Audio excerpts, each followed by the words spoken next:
আরে লোক কে কি ভাবলো, লোক খুশি আছে কি নেই আপনার কথাতে, সেসব কথা ভুলে যান।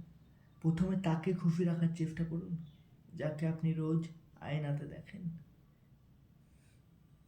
হ্যাঁ, আমি আপনার কথাই বলছি। আপনি নিজেকে খুশি রাখতে পেরেছেন? নিজেকে খুশি রাখার জন্য কোনোদিন কিছু করেছেন? যদি না করে থাকেন তাহলে করবেন। কারণ আপনি মানুষকে খুশি কোনোদিন রাখতে পারবেন না। কিছুক্ষণের জন্যে, সীমিত কিছু টাইমের জন্য হয়তো মানুষকে খুশি রাখতে পারবেন, তারপর আবার যেমনকার তেমন। তাই মানুষকে কি ভাবলো, কে কি বললো, কে খুশি আছে কে খুশি নেই সেসব কথা না ভেবে নিজেকে খুশি রাখুন।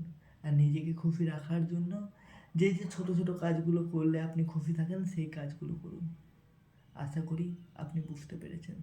কারণ দিন শেষে আপনি আপনার সঙ্গেই থাকবেন, আপনার সঙ্গে আর কেউ থাকবে না, আপনিই থাকবেন আপনার সঙ্গে।